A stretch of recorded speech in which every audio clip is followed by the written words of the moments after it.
Welcome back, fellow armchair generals. This is Gamer 1745, and we're continuing to take a look at Third Reich Events with 10.51. Now, it's been a week since I last played this. I have done a little bit of work. There were several things that I wanted to add to Third Reich Events. One being a situation where Italy is embargoed because of which is the historical, because of the war with Ethiopia. But that and a few other things I'm deciding not to put into this next version of TRE to try to get it out faster. So I want to hopefully get it out soon.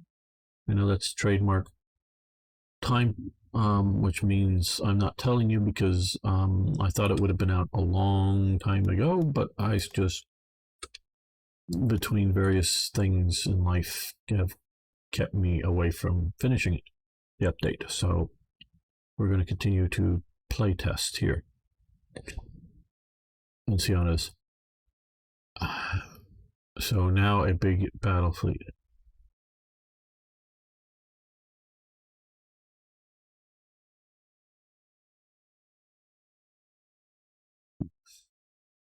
Are you like particularly trying to be unhelpful, Arno? I know Toyjet is. But why have I just demonstrated that I don't need a big battle fleet, I need more tanks and more aircraft. Why would you want me to build a big battle fleet?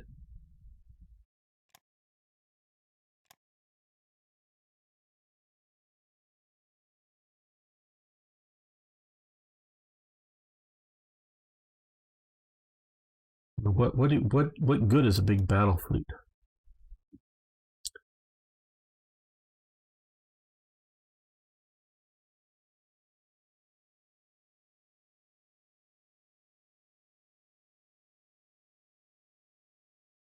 You have to look at this, and you know, Hitler doesn't understand navies at all. At least that's my evaluation of it. Just sort of like in different situations, but similarly, Napoleon didn't understand fleets at all either. Now, he was in the age of sail and just didn't quite get the concept that how dependent on wind and whatnot. Excuse me, just drink Coke here. To destroy the U.S. Okay, big boat for big sea low. Yeah, okay. So, you know, so Napoleon always, you know, wanted to tell the fleets where to go, like he's, you know, ordering, you know, his divisions to march around. And the fleets sometimes just literally can't go where he wants to and when he wants to. Now, you have motorization in World War II, obviously. And so the wind is much less of a factor. So weather still is, you know, whether you have air cover or, you know, trying to slip out some raiders in foul weather, even if you're not talking about air operations, but whether it's submarines or surface vessels out here trying to spot them, be just much harder in rough weather. So weather does make an impact on naval operations still. But okay, you know, big boat for big sea low or sea lion to destroy the USA.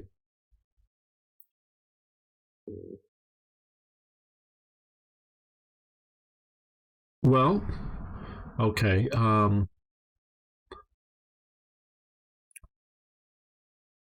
don't think battleships are the key to invading Britain. The Luftwaffe had it right. Now, it's not the army who sort of kind of saw, and this is a bit exaggerated here, but sort of kind of saw the invasion of Britain as a very wide river crossing. So they're wrong about that. It is a seaborne operation. You do need sea vessels. And what if we were looking in the Pacific, it would be, oh, carriers. Well, you don't need carriers here. You got, land-based aircraft just fine. You don't need carriers. You don't need to have a ship sitting out here that launches aircraft to give air cover. You just need to have well-coordinated air cover from land-based groups. And, well, the big question is does the Navy talk to the Luftwaffe well enough to well coordinate that? I don't know that they did. Now, we do know they did once, because there was the Channel Dash in which they left Brest, come up with, was it Gneisenau and the other heavy cruiser. Scharnhorst, was it? I don't know. Or Prinz Eugen, I forget. But where they dashed up the channel instead of going around Britain. And they set the whole thing up to have, to schedule air operations all along the path, so that they knew that at least during daylight hours, there was constant air cover over the ships, and they just dashed up and I think there were maybe a couple of destroyers with them, maybe, but it was just a dash up here. And I guess the Allies did not know it was coming well enough, so they weren't able to stop it. And the ships may have gotten a little bit damaged, but not serious. So they did the Channel Dash just fine. They were getting two aircraft pounded, down here. So they did that. So they were able to coordinate between each other. Effective enough, at least once, for one big operation. Now, could they have done it? So that means they could have done it for a invasion of Britain.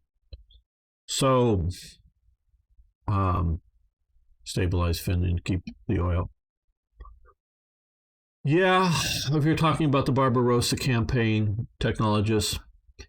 Yeah, but I'm just worried about the American invasion. See, if it was just going forward there on the other campaign, if it was just fighting against the Soviets, yeah.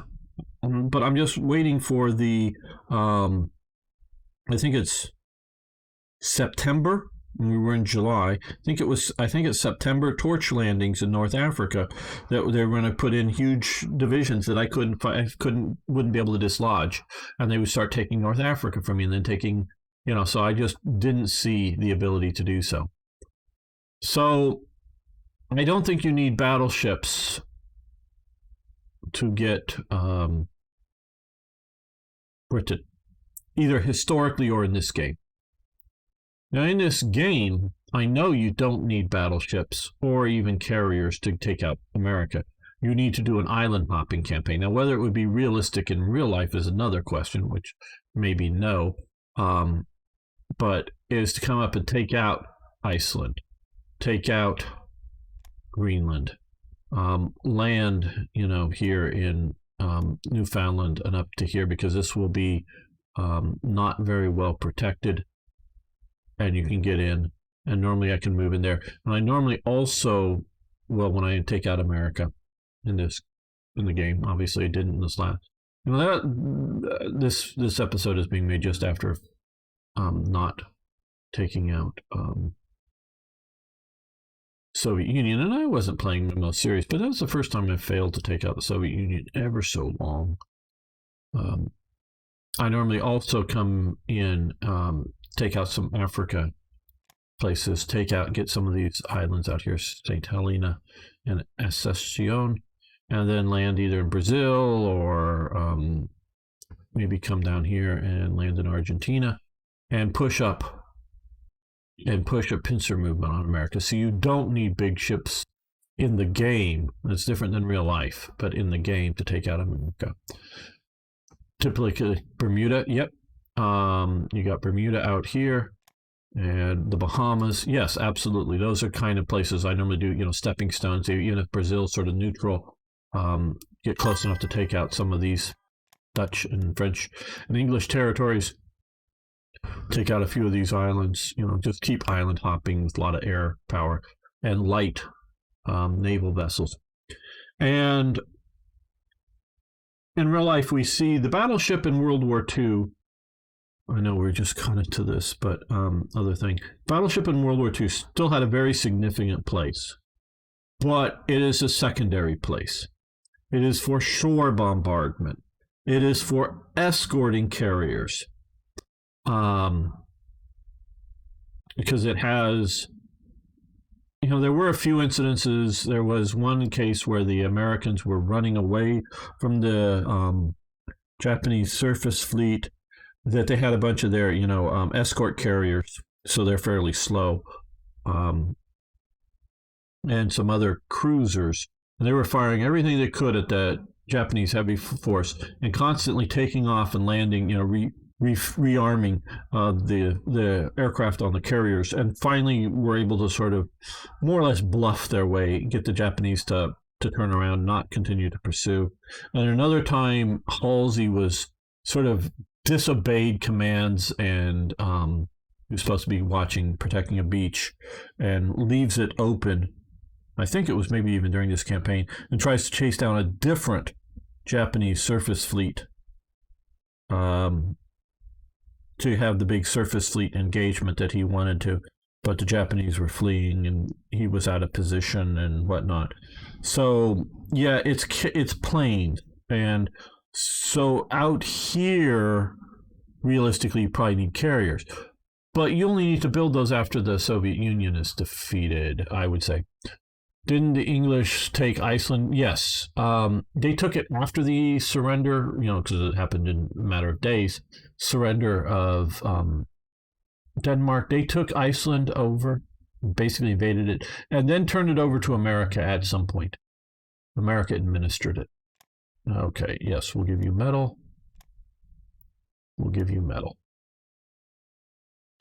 So yeah, that's sort of my strategy. And I normally, if I'm being rather victorious on the Eastern Front, will start building some ships. Whether I build any big battleships, well, then I don't ever build the big super heavy stuff.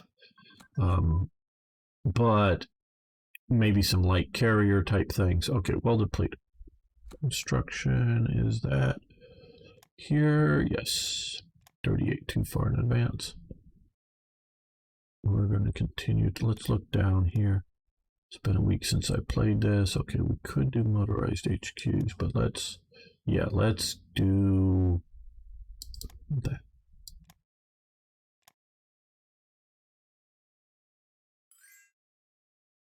I've often wondered, as in for the last 30, 40 years, literally, wondered, could the Germans have taken Iceland? Yes, I think they could have, because obviously you move, some of the big, the Bismarck comes out, and the whole movie Sink the Bismarck and is out here. You really could have brought some of the big ships along with some support ships. And Germany had the Wilhelm Gustloff and several other of the cruise line ships that they had, as well as a few transatlantic liners. They could have put a lot of troops on it. You use those in particular because they're rather fast ships. They're not slower transport barges. And they could have easily left Trondheim. Though whether the British would have known enough about it and intercepted the fleet, that's another question. Doesn't mean that they would have been able to intercept it, but they could have taken it. I really think they could have come in here and landed it and taken it. Now, could they have held it? I don't know. That's a different question. Oh, yeah. Thank you, Arnhem. Okay, we will give you energy. Okay, how many we have? Okay, well, we'll let this go a little bit more. Fun fact, German go and take pictures of the fjords south of Reykjavik every week because it was where all the American transport ships are stationed. Okay, interesting.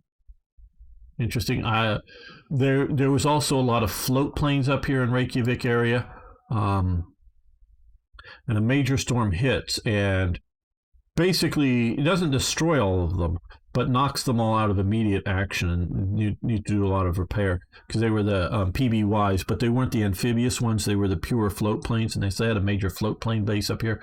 Those were really good aircraft for closing the gap and doing anti-submarine operations. But there was a lot of Americans stationed there and doing a lot of different work up there. during the war.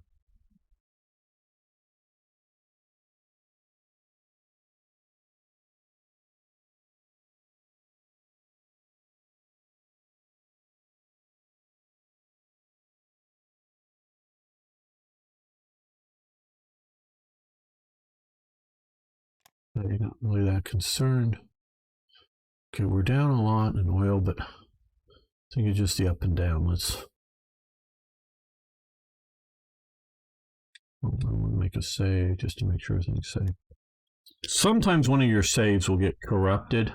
It'll seem like it'll be fine and you'll be able to load it, but you'll never be able to save off of that save. It'll just crash the game. So I normally early on try to remember to just make a test save, starting up from any save.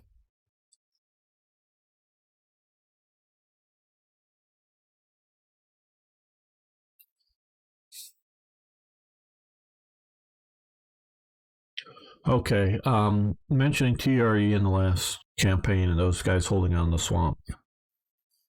Please in chat, either now, I would like your input, and those watching later.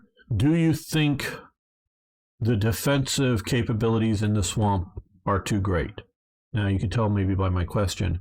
I think so. Not that you shouldn't have more defensive capabilities, but they seem to be, to me, almost impenetrable. I attack them at 3-1, and the swamp guys are just holding out. That just doesn't seem realistic to me. Now, I understand that this is the Pripyat Marsh. Oh, we don't have this turned on, do we? No. Historical plans. Okay, there we go. There we go. There we go. Now we got this on. Got to remember to turn this on so you can get the. It's not a battle plan. It's just a naming rivers, marshes, seas, whatever. The Pripyat marshes. I understand that they're a god awful, mysterious, weird place, and I might sort of kind of agree to some of that stuff. But we also have these up here, and yeah, I don't expect anybody to be from these places and go, but they just or go there to check out. But they just seem to be overly effective. And movement I would sort of kind of get, because trying to move, sort of like super Rasputina or whatever, trying to move motorized forces through them. I'm not trying to knock on movement. Range. Show the Fall Guild plans, please. Okay, is there a Fall Guild plan in historical plans? There we go. Let's show those. There we go. That's that. I don't know. I've never terribly been interested in trying to play or follow these kind of things, but I guess some people were. So they made them and put them in here. That's a good enough look for you. Oh, no, we want that. We don't want.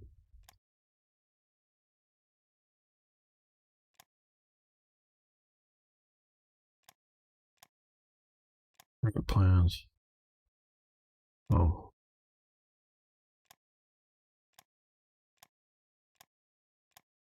As you can tell, I don't really use these. There we go. Get rid of the excess stuff. Yeah. They're sort of interesting historical stuff. Okay, basic anti-tank ammunition. That is here, and it's a one and done. Okay, we are a little bit, well, not much to the deficit. That's fine. I'll pause. So good. Artillery theory. Our blueprints were stolen. Hoped by friendly we would give them money for crude oil. Okay, because I'm sort of wanting to have good alliances with Iraq. Okay, attacking the swamp gives big disadvantages. I understand why the big bonus is against infantry, but I think you should get a way to get them out with airstrikes or something like that. Okay, maybe I'll think about that. I'll try to look at the terrain effects. Let's see if I can. Well, one thing I do want to look at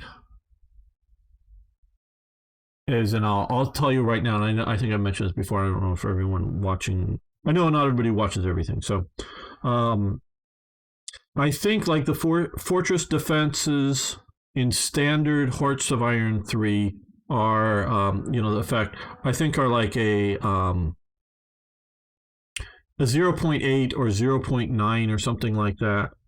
But in Black Ice, there are, I think, 0.23. They're more than double the defensive effects of fortresses. So I sort of, with Black Ice, I'm now in this new version. I'm sort of doing the middle. They're not quite they're not all the way down at vanilla, but they're about halfway between vanilla and Black Ice. So they're harder than they are in standard, but they're not as fully as easy in that. So I'm going to look in the swamp effects, I think, but I do want your input. I missed the option you had in Hoya where you could just flat out buy tanks off your ships and other stuff. Okay. No, they're not. Looking at Kurland late stages, total mud. Okay. Hello, Zender Belgrade. How you doing? I don't recognize you. Any of you new, please subscribe. Swamps are so nasty, you should give big bonuses. It should have, however, big attrition for defenders too. So would make it even. Yeah, maybe in swamp defenses get less supply because it's more difficult. Moving those places, keep good defenses. Okay, well, I'll take a look at the effects. I do want everybody's point, because I don't want to make something that nobody wants to play. I think swamps should have a significant effect.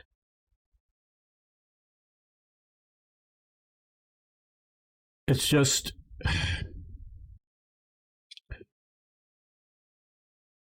coming across some of these terrains here. Because when we attack out through some of this stuff here, because Germany will own here, I think here, is it these two?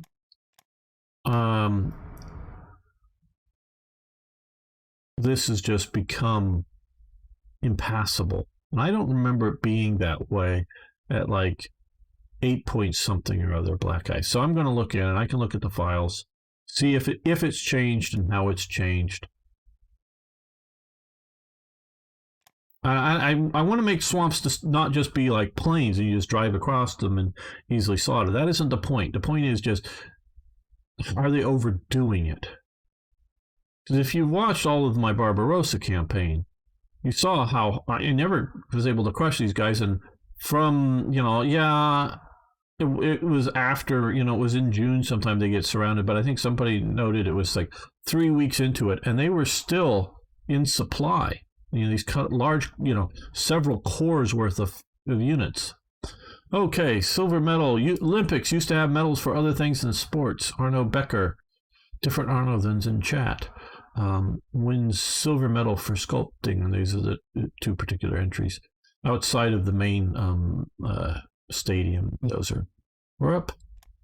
Dietrich Bonhoeffer, August 1936. Bonhoeffer's authorization to teach at the University of Berlin was revoked after he was denounced as a pacifist and enemy of the state. Bonhoeffer was a dissident, anti-Nazi, and author of The Cost of Discipleship.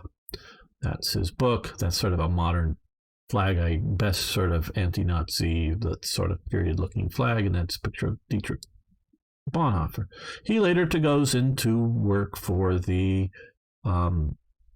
Abwehr under one Canaris. So yeah, that tells you some of the stuff. But he works for the Abwehr. Wonder what he's working towards as part of the Abwehr. But this just gains descent and whatnot, loses a little bit of popularity because he's not alone in his things. Yeah, you're not that old, nor are you a Nazi, I don't think. Supply use augmented in swamps so they can't stay at Vietnam. Yeah.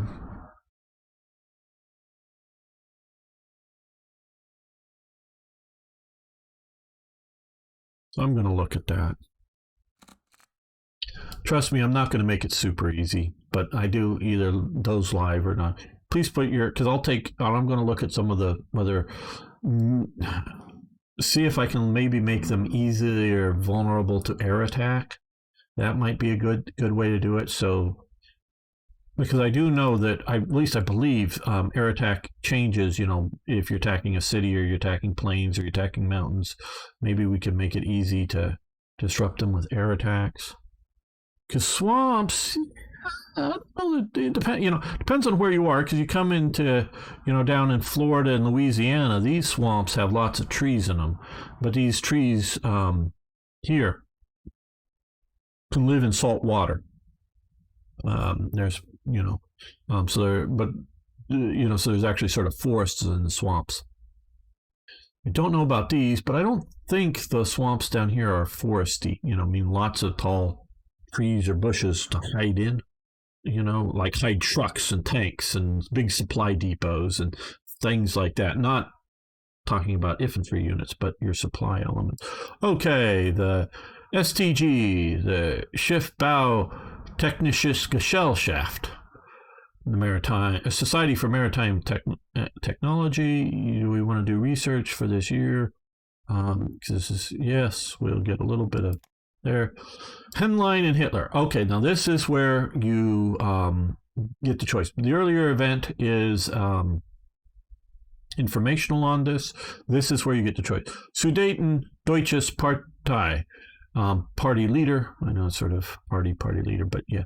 Konrad Henlein has come to Berlin to meet with Hitler and other National Socialist leaders to seek their support for the SDP. We must decide the important question of Germans living in Czechoslovakia. Should we support German-speaking areas joining the Reich or leave Czechoslovakia in peace? This will have long-term ramifications for the future. I try to give everybody, once you know my mod, then you don't have to read everything, but read this. Okay, so this is where the choice comes. Do you want to try to do the Munich Agreement kind of thing and get the Sudeten Germans and have that go historical? If you just want to, hey, ally with Czechoslovakia, or hey, be peaceful Germany, or hey, I just want to later on send my panzers in to crush them. I don't want to, have a peace agreement. So if you want to do something other than historical, do the stay out of Czech affairs, or not. And see, this is where I use money, because this is supporting the Czech or Germans in a different country. So we're going to start to support for them for 100 money. Willie Messerschmitt, genius. Okay, lots of stuff. He really is a genius here in this game. Hello, Lord Greenus. I'm sure I'm butchering that again. Normally supply and sickness kills swamps. You have to have very good supporting infrastructure to keep soldiers in swamp terrains, not to mention problems using anything on wheels there. Yes, thank you for that. That is very true. Do your mod works fine now? It's getting better, Mike. I think my mod is mostly working fine. There's just some sort of grunt work where I got to do copy paste a bunch of things, copy paste. Okay, next one, do a bunch of to get everything working right. I've got to do a bunch of copy paste stuff that I haven't done yet. I just got to apply myself. Yes, headline here. So it's mostly ready, but not ready to be released. I'll probably put it out slightly earlier on my Discord forum. I don't know if Arno wants to put in chat now, link to the Discord, get one if you guys want to join there. Put it out there a little early for some people to play. Okay, and I got to improve this picture. This was one of my early things here. Took a map that shows where various Nazi Party NSDAP chapters were in Switzerland in the mid-30s. But this is similar to that Konrad Henlein event. Do we want to support Swiss Nazis or not? We're going to do so. This is basically the historical one would be no, because Gustav is dead, but we're going to support them. And so, yeah, I think it's mostly working good, but we're still testing it out to see if there's some big oops in it here, but it's mostly just grunt work that I know I need to complete. Give them energy. Yes, you may have lots of energy. Thank you, Arno. You can, yeah, thank you so much. And that way, if you're interested in it, and you've also put it up on YouTube, please, you can get over, you might get an earlier look at it before I put it up on the Black Ice forums. Just means that you're more likely to encounter bugs. But Essay der Führer, sort of an essay leadership magazine, part of the essay chain of events. Thank you, Arno. Thank you so much. So that link should be active invite to our Discord forum. And there's almost 200 people, members there. Thank you all who are members over there. Whether you find people, we play War Thunder quite a bit. Some people join up and play EU4 and Heart on Hoy 4 a fair amount, and a few other things. So it may be a place to find people to play with. I hope that continues to grow. And we have a few people posting, including Eric and the new IQB, posting interesting videos and other topics. So a little bit of a sales pitch to hang out on Discord there. Okay, Advanced Training Centers advance. And move forward. Okay, let's stop that for now. Still a little to air liaison. Let's do that.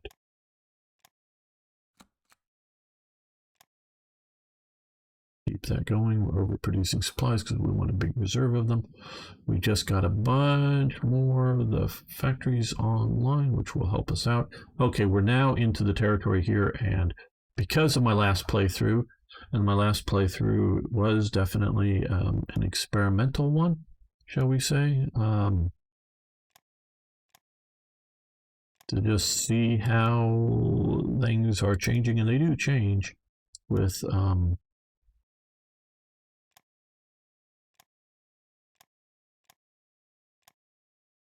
Black Ice.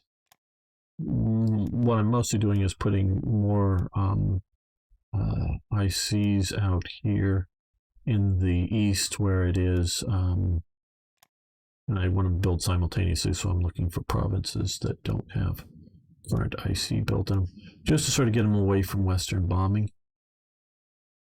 Okay, so hopefully, yes, that should do it. So I did not build, I don't think, enough ICs in the last playthrough. Now, why didn't I build enough ICs in the last playthrough? Because things changed is the answer. And why or how did they change?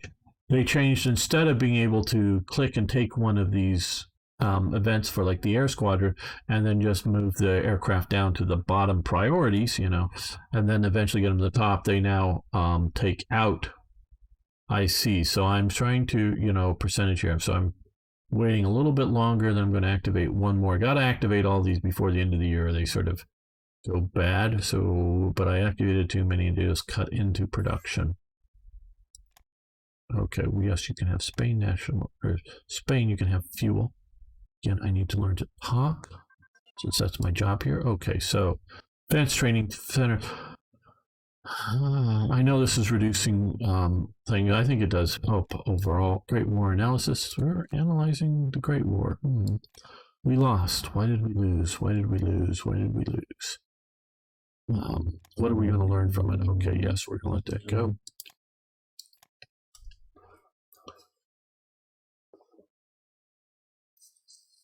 Why did Germany lose the Great War?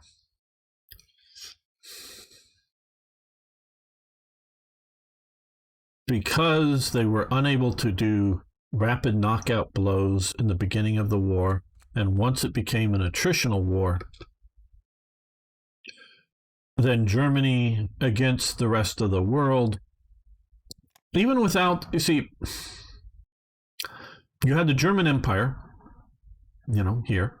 You had the Austrian Empire here. And then later you bring in the Turkic Empire, which is rather weak. And you got, again, I know I've harped on these things a lot. Turkey did not make its own freaking rifles. I mean, they do nowadays. They make and I don't know what their actual modern, current service rifle is, because I know I think that, what is the French now use the HK or something? No, not the HK. They use something. They no longer use the FAMAS. I know FAMAS was the older the little bullpup thing. They've gone back to a non-bullpup pseudo M16 type weapon. Different, but it's sort of like that. But I don't know what the Turks modern but they were making for years, I know, copies of the G3, the H&K G3. But in World War I and World War II, they didn't make their own rifles. I don't even think they made most of their own bullets, their own things that go pew, pew, pew out the end of the rifles. That's how weak an ally Germany brings into the war. Now, I know they're hoping to, change the front and attack, whatever, but my God. The idea, and I talked to Ari, who's a bit of or at least was for a while, a bit of a World War I, fanboy, and gave me some of the reasons why the Ottomans joined. But my God, they were stupid to do so. Yeah, okay, the HK 416. Okay, good, Hoffman. We use the 416 now. Okay, I'm guessing Hoffman is a Frenchman? Sorry to hear that. This is what the Turkish use. Okay, I can't see that link. Is it an HK G3 type gun, the MEK? I don't keep track of all of these things. I used to more so. Yep, okay. Yeah, I used, and I know I was correct at one point, and I'm not absolutely sure. Like, time goes on. When I'm correct in 1995, I might not be correct in 2021, if you know what I mean. Things change. So, yeah, and so, yes, Austria and Germany, Austrian Empire and German Empire, at war with France. But it's not just France, it's the French Empire. At war with Britain, not just Britain, but the British Empire. War with Russia, the Russian Empire, okay. Italy, the Kingdom of Italy, okay. But the real difficulty here is that France and Britain are able to buy food from America. American farmers do great during the war. And it actually sort of causes problems after the war because they invest a lot in farming growth, either buying more land and putting it into, so there's lots of places in America. There's plenty of land, especially back then, that could be farmed that just isn't farmed because of not the need to, they're already producing enough food. Put more land in, buy land, expand, or buy more farm machinery and, take out bank loans. And then when the war stops, all these nations don't need the food or can't afford the food or whatever. And so they stop buying from America. So there's a bit of a crash in food prices that affects the farmers. So that they're able to buy from the USA, from Latin America, import rare materials from Asia, import oil from places. Yes, I know Germany does produce a little bit of oil, but not even enough for World War I uses. So, it's not just the power of the armies of France and Britain and whatnot. It's just the ability for them to trade. Oh, and buy all kinds of arms from America for their use. And all of that stuff is all going on. That's why they lose the attritional war. It's when they failed to take Paris, they weren't able to push things. It's kind of like a G36. The Germans try to buy food from South American farmers. Well, they have no way of getting it home during World War I. There's no trade links. One time, Germany builds one submarine. They have plans for building more, but they build one cargo submarine that has no torpedo tubes, has no guns on it, and they send it out of, I don't know, whether it's Hamburg or Wilhelmshaven or whatever. And it sails all the way out here, and they make sort of an adventure of it, and shows up in the USA. I think New York area or whatever. I think it's New York. They show up and they're like, "Hi, we're here." And they're sort of celebrated because there's, until the sinking of some of the ships a bit later, but even then, there's still a lot of support for Germany because there's a lot of Irish living in America that don't like the British. There's a fair number of old school Americans that, their ancestors, obviously, fought the British in the War of Independence, fought the British in the War of 1812 when they came and burned down our capital, which was just a spiteful political event. That they did, because it wasn't even complete. Well, it was, some of it was inhabitable, in the sort of early pre-White House and whatnot, but it was no like military value, and it was just sort of a political symbol buildings, and they just literally, it's not like it was destroyed in the fighting. They took the city and they put it to the torch, which is pretty despicable activities, Britain. Yeah, you guys need to keep apologizing for it, because it just, especially what we've done for you since then. You should keep apologizing for burning our capital. So there's a bunch of old school Americans that aren't terribly happy with Britain from those two wars. You have a fair amount of German Americans, whether they're Germans that have become Americans or just Germans that are yet to become Americans, or descendants of them living throughout America. So there's a lot of sympathy for Germany, but there's also more sympathy for Britain, and they see Germany as being an aggressor. So it's sort of a mixed relation, but Germany keeps doing bad things like using their submarines to sink neutral vessels, like American vessels, as they go to Britain. Well, whether they're carrying war cargo or not, that's not the question. They're sinking neutral vessels out not just sitting outside of a British port and sinking them just before they enter, inside territorial water. They're sinking them out in the middle of the ocean. And Germany is declaring exclusion zones to parts of Europe, including exclusion zones to neutral countries in Europe. So, yeah, Germany's behaving badly, as they often do. So they send over this one cargo submarine. They're here for about a week. They buy all that they can to put into the, submarine. No, like weapons, but I don't think. But, supplies, critical, rare materials, shall we say, in a Hearts of Iron turret. And has the adventure of going, getting back to that. That's one-time voyage. They end up later converting that submarine over to, be able to sink ships, put torpedoes on it. The initial plan to rush Paris wasn't acceptable because the logistics lines. How's the game? Well, we've gone back to the to a different playthrough. We lost. I lost.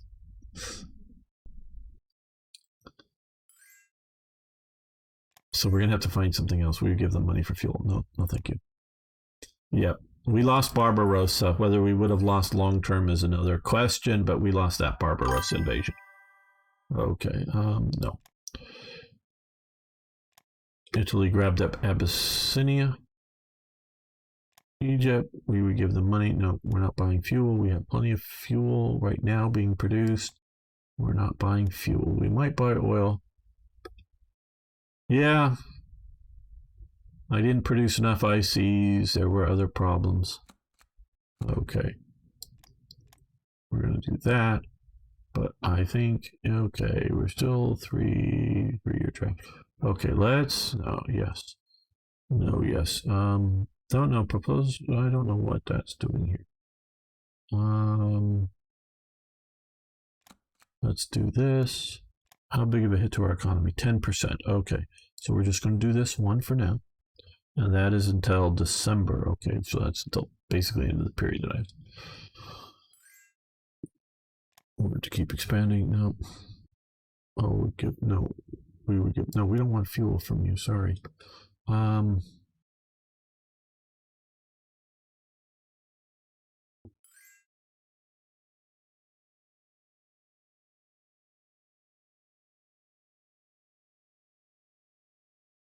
Well, I'm still very worried about the Americans coming in and forces needing to deal with it. But definitely that year, because I know it was still just July, but I was retreating back from Leningrad. I was nowhere near Stalingrad, and I got nowhere near Moscow and was basically stalemated there. So no way was I going to achieve a Barbarossa victory in that summer season. Okay, the Eighth Party Congress. So we're hurting our relations with the Soviet Union, but we're getting 4 more ICs, very nice.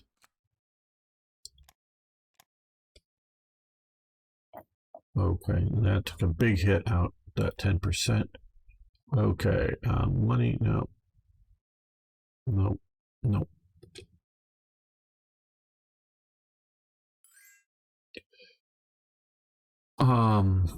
Hello? Don't quite get what you're saying, Beam Slam. Or is that something about the Allo Allo mod? Probably. Don't speak French.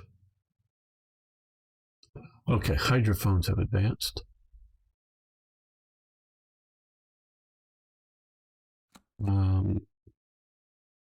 Hydrophones have advanced, so let's do small warship.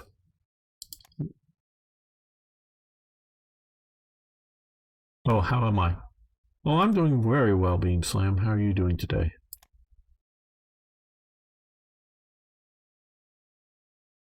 I thought Beam Slam knew I was an American. Yeah. We don't speak no other foreign languages.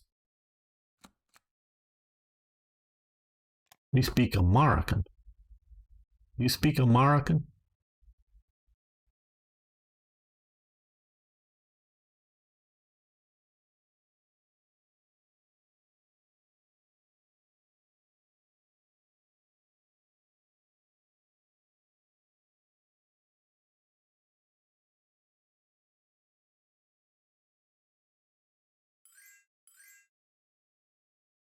We're not buying. Oh, energy. Yes, we'll give you energy. Not buying fuel though. No fuel. Okay, sure, plunk doctrine. The doctrine of determining where on the battlefield you should concentrate your forces and then concentrating there to create a breakthrough. At least that's my basic understanding of the Sherplunk. You can speak Americano, right?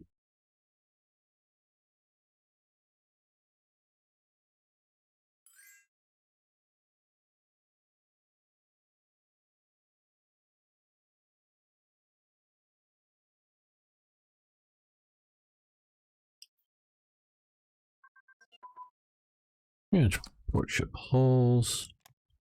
Okay, 38. We'll stop that. Let's come down here because I know we have some more 36 text to do.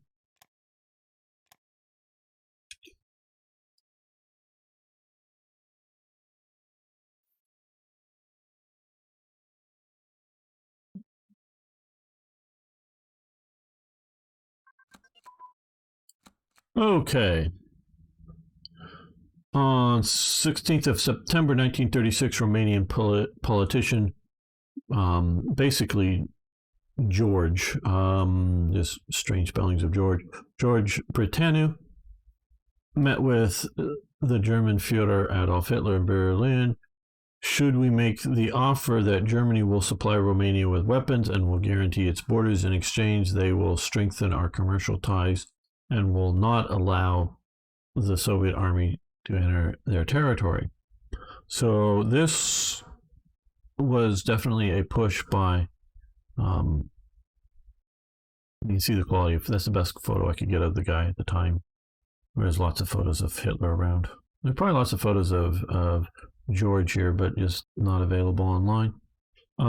So we can try to get, and this was a historical meeting, we can try to get Romania to be friends with us.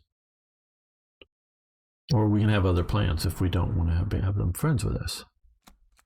The Führer met with the Romanian politician George in Berlin in September. He offered a very favorable deal, the German military equipment and guarantee of their borders in exchange. And it's guaranteeing their borders. So this is key. It's not, because you notice it to keep the Soviets out, yes, or that they wouldn't allow the Soviets in, but it's also going to guarantee this border currently here, not Soviets taking away Bessarabia, not Hungary taking away Transylvania, not Bulgaria taking away these 3 little provinces here. That's a key element to this agreement that Hitler's offering in 36, which whether you think he has the power to enforce that or not, I don't know, but he's offering in 36 favorable deal, guarantee of the borders in exchange for increased bilateral agreement. The fool Romanian politicians decline their position. They will regret this. And I don't know whether they do or not nowadays, but and this was a real meeting. In this meeting, there is a Czechoslovakia or Romania does have an event to whether they accept or reject it. It is coded so that it's very likely that the Romanian AI will reject that. But a human playing Romania could accept that if they so wished. And what do we have here? Okay, Camouflage Designs. What are your pretty uniform colors going to be for the upcoming war? Who gets what patterns? Who's going to be stylish this year in field wear? Okay, direct fire training.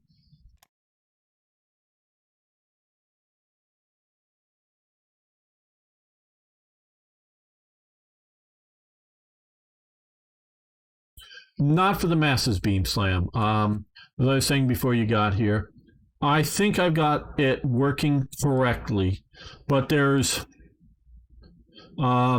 these events that put down units right onto the map now. I'm having to go through manually change a bunch of stuff. I think I a few more entries to go through, like 20 or 30 more entries to go through. It's just grunt work that I haven't done, and a combination of procrastination and other real world stuff that I've needed to do that I haven't completed it. So soon. First, it'll become available on my Discord forum for at least a few days to get people to make sure that they are installing it and it's working, not just me. And then I'll put it out there. Yes, you can have energy. No, we don't want to buy fuel from you. Just store up all your extra fuel. Luxembourg, that Belgium or any of your local people don't want to buy, and we'll just take it off of you later when we invade. That's why I don't buy things from places like the Netherlands and Belgium, because they just stockpile whatever it is, and then we'll come in and take it on our own.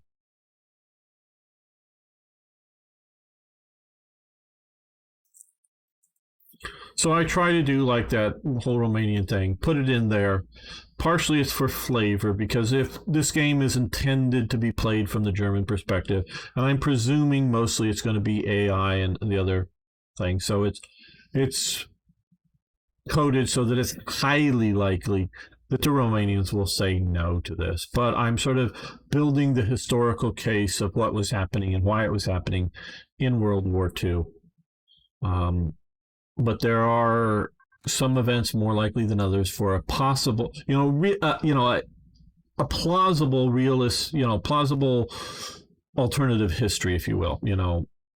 Some countries might say yes to something like that once in a blue moon. Oh, we're paused. Okay. Didn't realize that I was talking too much. Okay, truck and prime minister. That is here. Stop that. Let's come down. Improve security units. We'll do that. We'll improve our security units.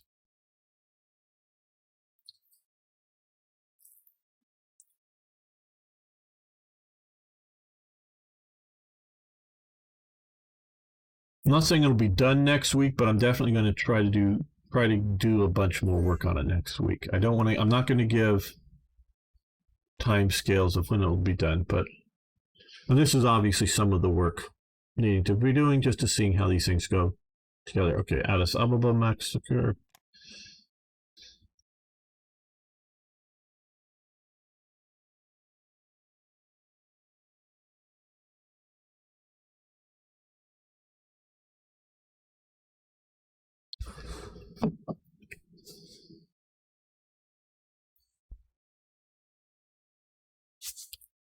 Okay, how are we doing this?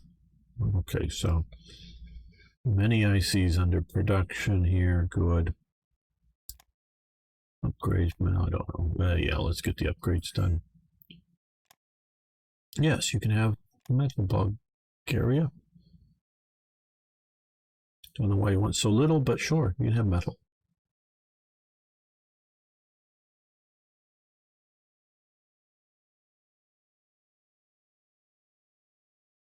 Okay, we've got lots of free spies, so let's take a look here.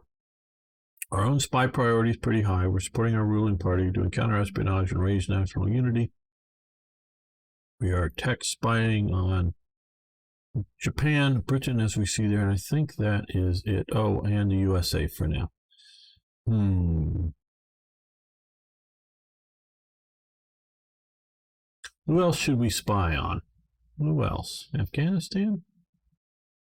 Belgium? Austria? Finland? France? No, let's do Soviet Union. Let's do Soviet Union. Okay.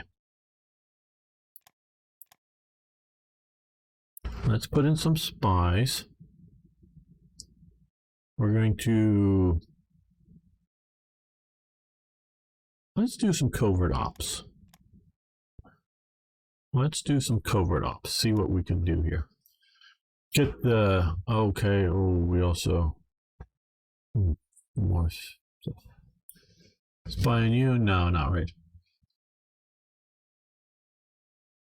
Yeah, I tend to not rely upon it. Not obviously I do it, but it's not something I think, oh, I've got to do it.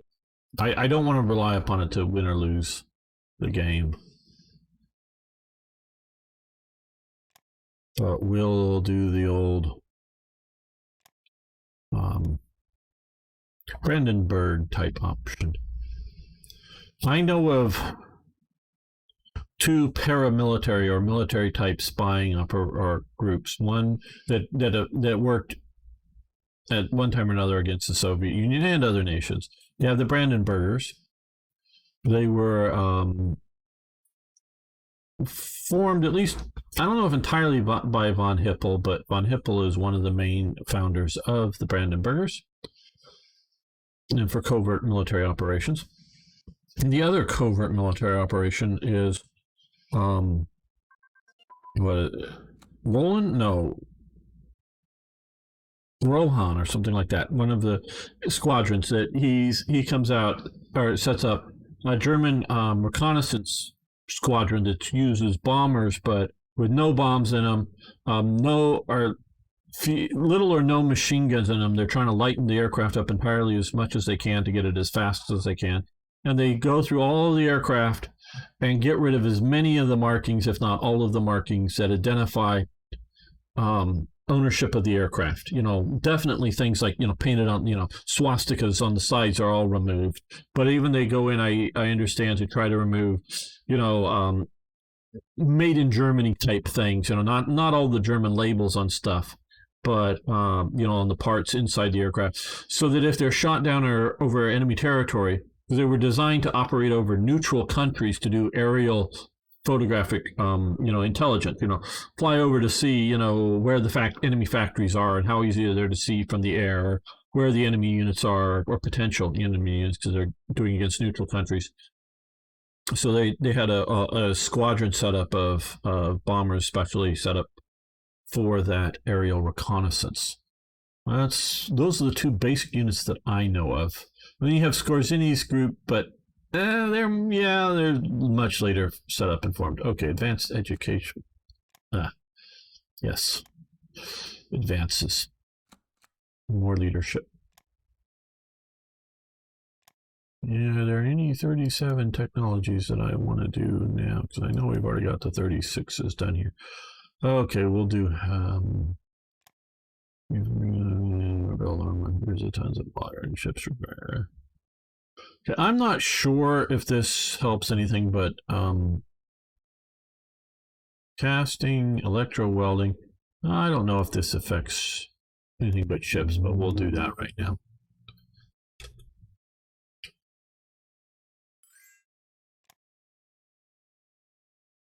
Yes, you may have metal, Portugal.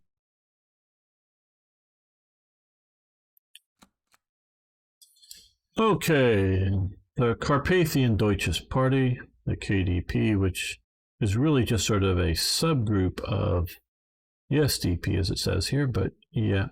And yes, he grows a Hitler mustache. They are the Czechs, or the German-speaking people outside of Czechia, basically in the Carpathian Mountains out here in Slovakia, but it's still one country. So they are they more or less functionally independent group from Henlines, technically, or whatever under it, and okay, and we got a little more we could do.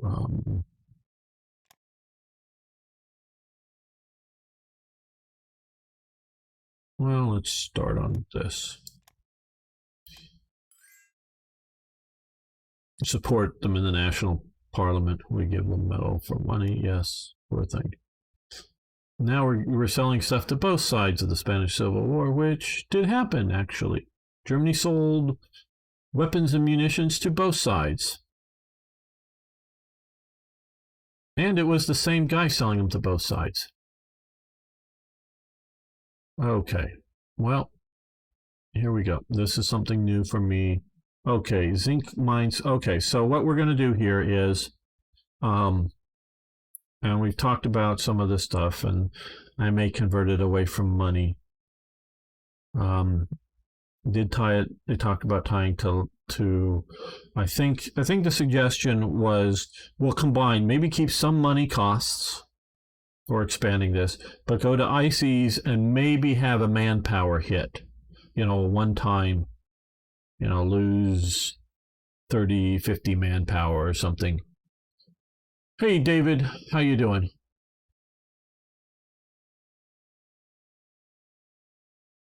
Well, it's partially profit is profit.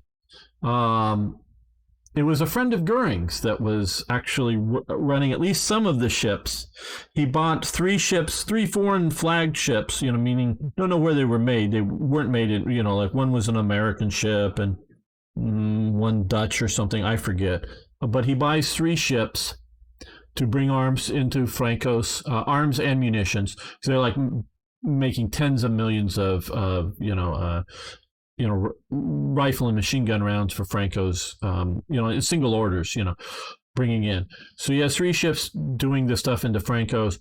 Eventually buys 3 more ships that go in and bring in, I don't know how many weapons, but definitely munitions in for the loyalists, but the company that is doing it is set up by the German government. Now the guy who's running it is making a percentage of the profits, so he's making out very well. But yeah, it is definitely a German government operation to sell to both sides. So some more supplies than money, but still some money and maybe a manpower hit to expand these mining type events. Okay, so modify zinc in Nordhausen by 1. So let's quickly look here. What is this, Nordhausen? Yes. Okay, so currently we have 3, and this is the first time I've done this, so we're looking at that. Zinc 100% Nordhausen. Okay, let's strategic effects. Okay, zinc surplus 3 or 2. I guess we should say, because it's 2. Okay, so we're expanding this. And this is my understanding. Okay, and always watch my language very carefully. I say things like understanding or is. I've looked at the code and know. I understand is I've read some things and I get it. Is these now? This is like we have 0 tungsten that we're controlling, and I've shut down the buying. So you just have controlling either you or your faction members controlling. I think it'll do for faction members. So this here, and it says about greater than 1,000.2. And that's what we are. So we're at surplus here. So we have metals plus 3, supplies plus 1.5%, 3%, 1.5. And that is based upon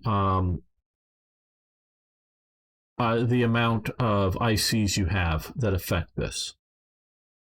So as you get more ICs, you need more zinc or any of these other resources. So we're having, a lot of detriments here. They're minor, 1%, supplies 2%. They're not like, oh shit, we're collapsing.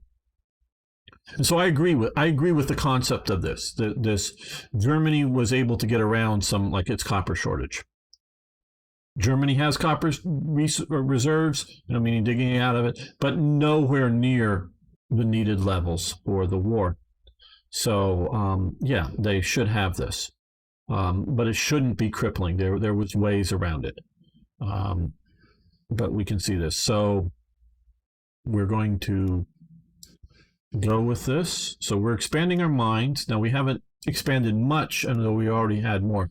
So it's like, let's just presume that this is the only zinc in, this sort of greater area of the world. I don't know that it is, but if this is the only zinc here, and we start taking a lot of other ICs as we capture them, as we get bigger and bigger and as we grow, then we'll need to keep our zinc mines up to quality, or we'll start getting negative numbers, is how I understand this to work.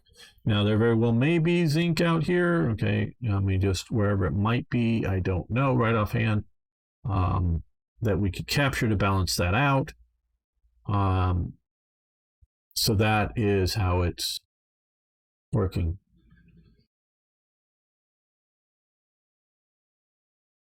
Always Goering, yeah. Well, that was part of it, and I think Goering was getting I think I don't know anybody. I don't know that anybody has stated they have any sort of records that Goering is getting a cut. But there's aluminum. Okay, so here is some copper. Oh, chromite. No, this is okay. This is chromite. It's CR instead of CU.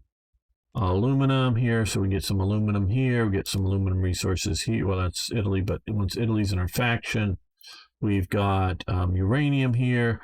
We've got car production there. We've got there's more zinc here. So when we get this, it's at least one level of zinc, but we should see if it's more because we're at a unit right next to it. So that would be one level of zinc to help out. Here, weather impact. What is this? I don't. Helium. Okay, so it's not one. It's not one, I guess, that we can expand on. These are just where we can expand. So just keep that in mind. So we're doing that here. Okay.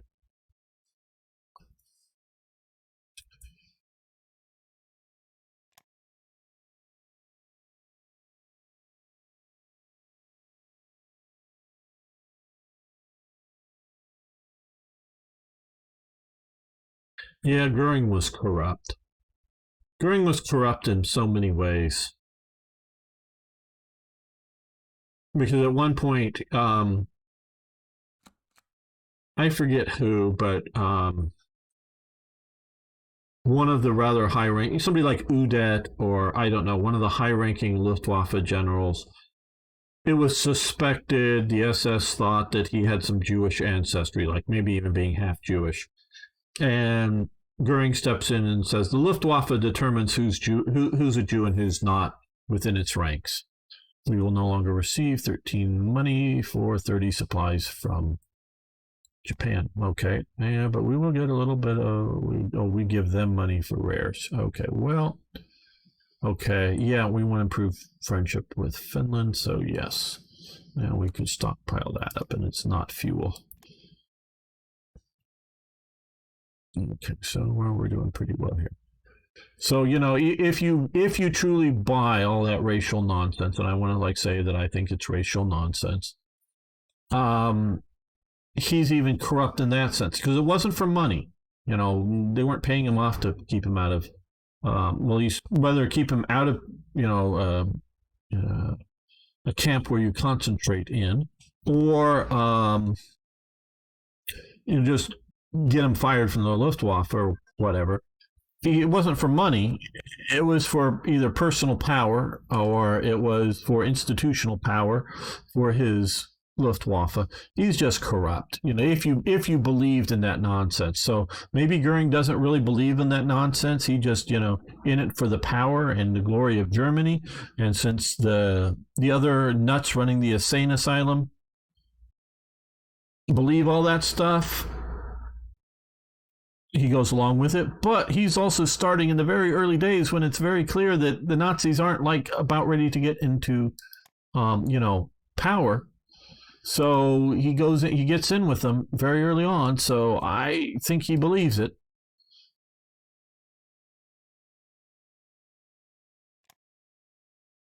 Or why would you? Because they're not like at that point the clear victors. Goering go out literally saying that I'm the one who burned the Reichstag without giving a damn is beautiful. Yeah.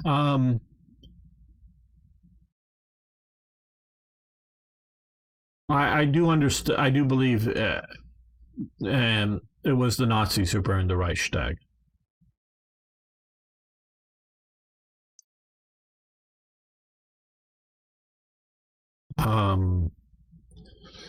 Some very interesting stuff around that in the book Hitler's Monsters.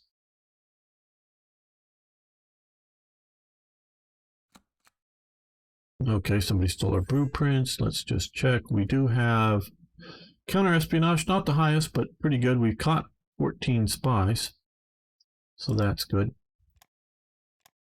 Okay, we would give them fuel. We would give them fuel each day in exchange for money. Okay, we want to make sure the Spanish state has enough fuel. So if you want to buy some, yeah, be our guest.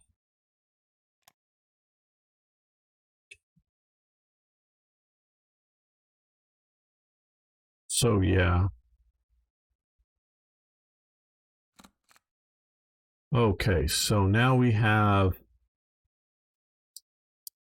because we've increased our zinc compared to our ICs, we're now metal +3. Now, right now, we've got okay amounts of metal. We don't have nearly as, much, not nearly as big a surplus as we do coal, both as in reserve as well as production. So that will help. Supplies will definitely help.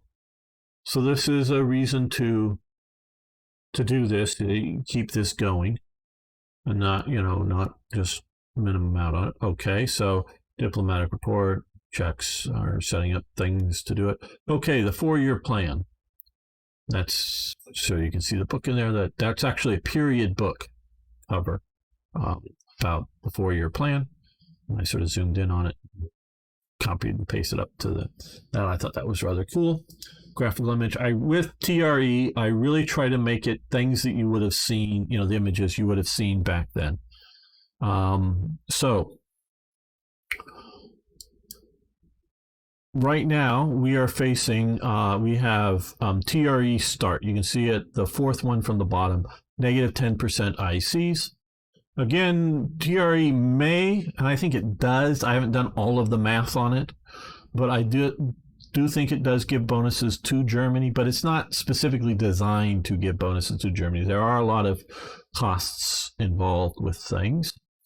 So starting at the beginning is very important, because if you have a 10% down at the beginning, that's compounded over time, or the lack of compounding over time. Because if you had 10% more ICs at the beginning, you could have built 10% more ICs themselves that would have built more ICs or just built more stuff later on. So taking that away, first 6 months or more, that hurts it more than it does later into the game. The same amount of ICs, not so much the percentage, because you grow. Okay, so now you can decide not to do this. Schack does understand markets better. Helmar Schack does understand markets better than Goering. National manpower is down because, hey, people to the industry not being wasted in the army. More 10% ICs, which this is my interpretation of Schack in the game, based on other things, because I use Special Minister Helmar Schack, president of the Reichsbank. So that evens out. So if you have Shaq, that 10% up evens out the 10% down. So he's not giving you any bonuses that I'm not taking away from you already. Money 10% up, which will, help get us more money. And construction practical decay down 5, so will help build up infrastructure. Now, he is considered a fascist here. I didn't change that. I would have maybe gone paternal aristocrat, because he is not. I don't know that any of these guys, Canaris, a fascist?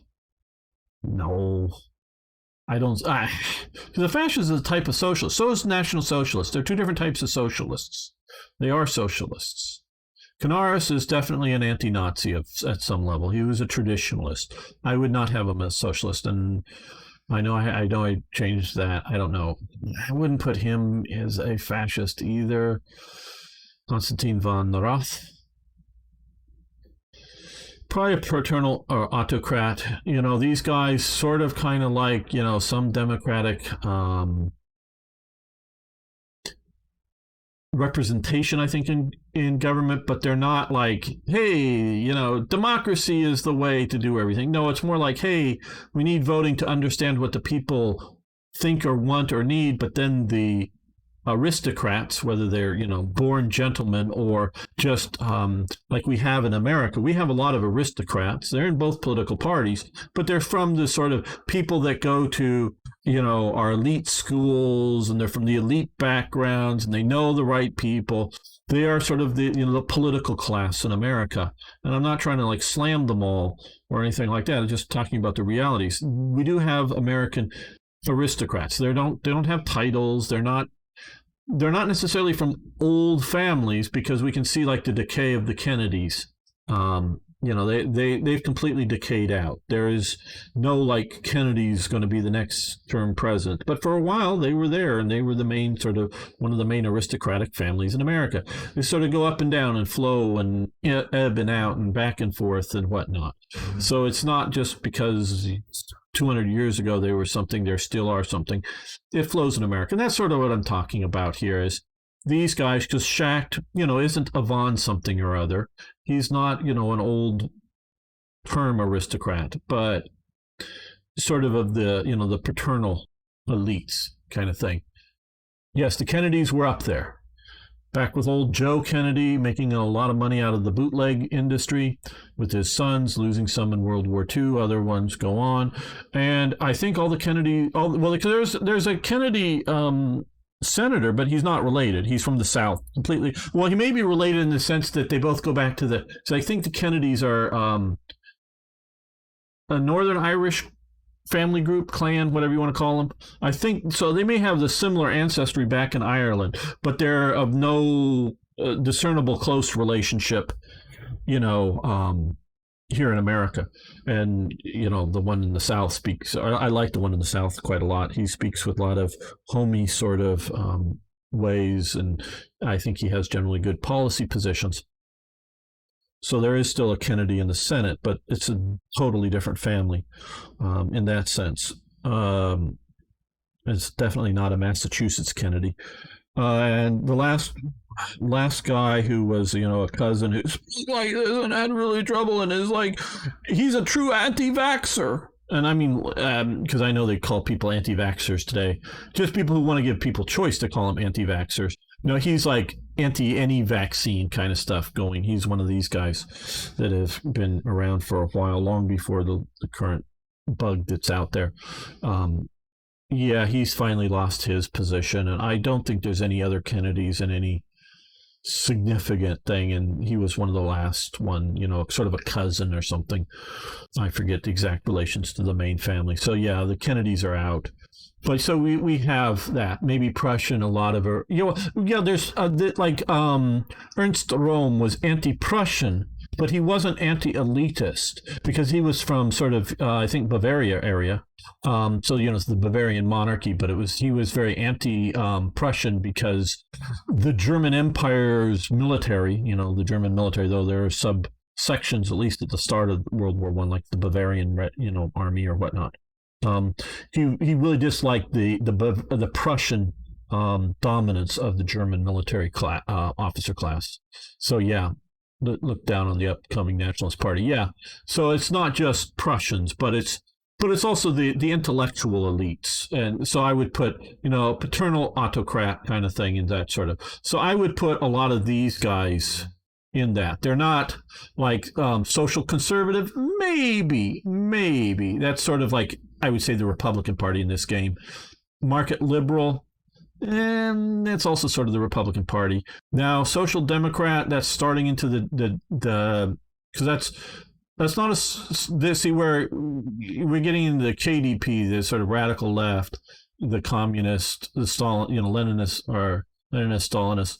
KDP is getting into the more socialist, but so this is sort of in there, so maybe some of these guys would be social conservatives, maybe, in German political terms and international, but definitely not so much Democrats, I mean, little d Democrats, guys who want voting democracy to choose everything, but not fascist, really. But yeah, so Schacht is where we're on. He's really good here. But when you decide to do this, you can see here we will get a 10% IC bonus. Now it says forever, because when you see January 1, 1968, that's sort of forever in the game. But they will be removed at some point. And there's different. And we'll get to some of that. IC efficiency for production plus 10%, resources. The 4-year plan very much did gear up for more military production type things, but it really focused heavily on improving resources for Germany. So we see more steel refineries, we see, more oil, more metal, more energy. But Schacht will be removed and Göring will become armaments minister. So yes, you will want to do this. Now this goes into Schacht's resignation as Reich Minister of Economics. But as I'm seeing this here, and president of the Reichsbank. Oh, well, yeah. He is Reich Minister of Economics and president of the Reichsbank. He resigns as Reich Minister of Economics. He stays until Czechoslovakia at some point, I think is around that period. He stays president of the Reichsbank. So he's still high up in the government, but he is no longer the Reich Minister. And so now we have Göring here. Money down 5%. I sort of look at that as a little bit his personal corruption, but also spending money instead of internationally trading or whatnot. He's spending money mostly to expand, get all of those benefits, that 10% benefit on all those different things, and 20% benefit on resources.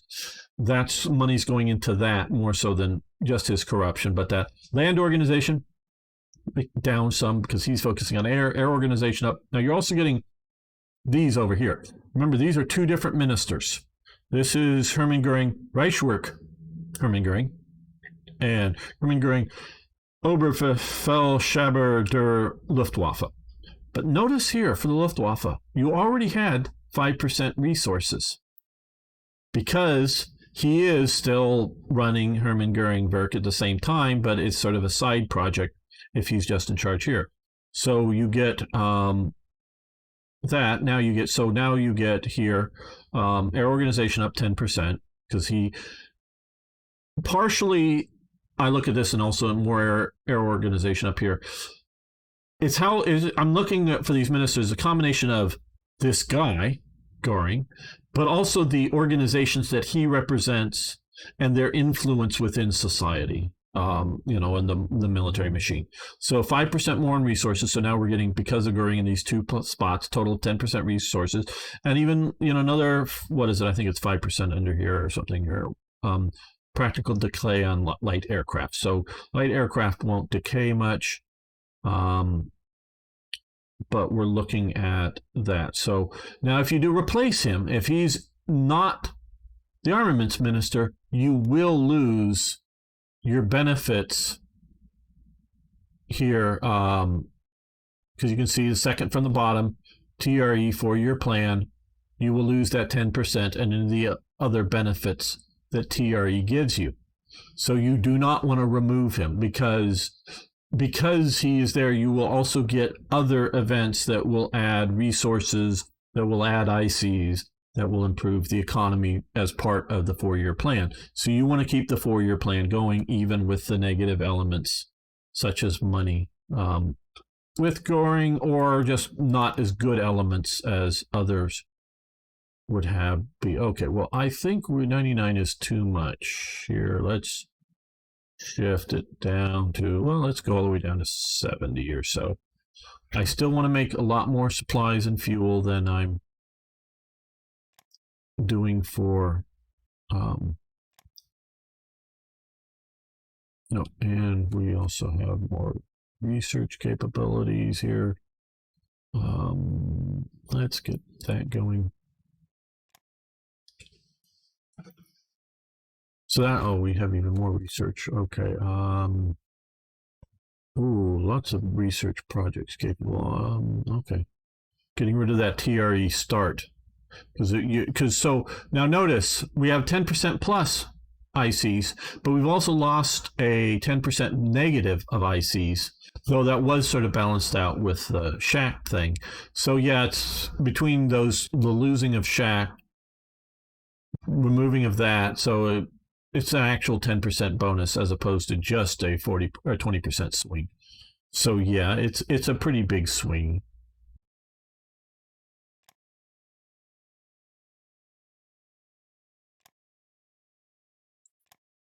Let's come over to see. Let's make sure we're getting some of these that we can efficiently do.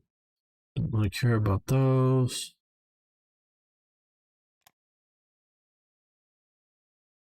For this playthrough, I don't care enough about ships. Some other playthrough, maybe more. I hope, and I know you watching this may, yeah, gamer doesn't finish things. Well, yeah, I do, but I don't always. I really hope we get into a proper series as opposed to this early look sooner rather than later.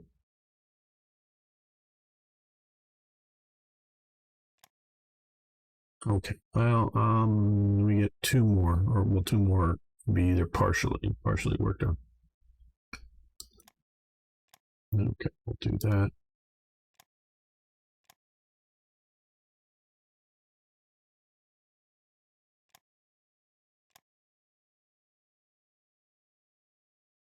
So yeah, that's all my thoughts so far on these things and why I've done what I'm doing. There was a lot of resources put into the 4-year plan. That really, oh, cool. Let's see, Mind Fear. We have stolen plans that let us improve our abilities of African Army recruitment to level 1, giving the following benefit. Yes, instruction, blah, blah, blah. But what this doesn't, well, okay. We won't see in here the ability to just build the units properly like in here. But what it will do is when we conquer certain territories in Africa, I don't know exactly which provinces, but if we do, we will be able to recruit local through events, some local units fairly cheaply, I believe.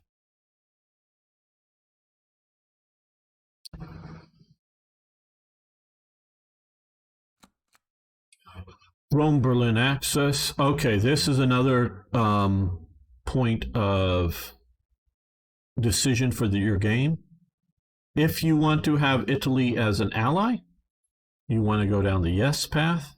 Not that you can't possibly do it, through normal sort of, diplomatic means.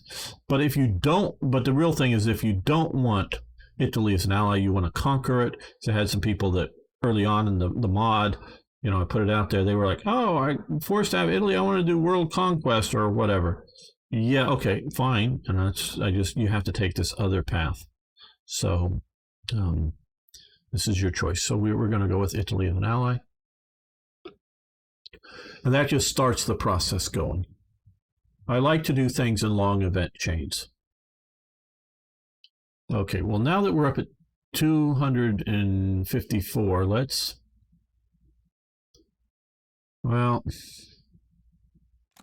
do this one. Let's see how big of a hit this is to our economy. 3%, okay. And let's do full divisions, 26%. God, that's big, but let's do that. It's about right. And I have a lot less problems, or no problems even, with these that are fully new units. It's when you're upgrading other units that I start having problems with.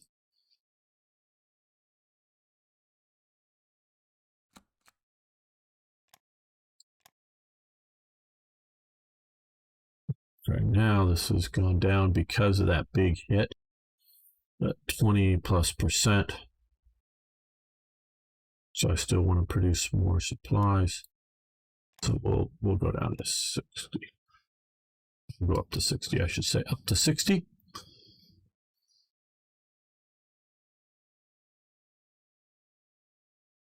Okay, I think we're going to end the episode here. Not the live stream, but the episode. I want to thank you all for watching. I really do appreciate it. I love your thoughts posting below on all these different topics, so please do so. See you next time for even more Hearts of Iron.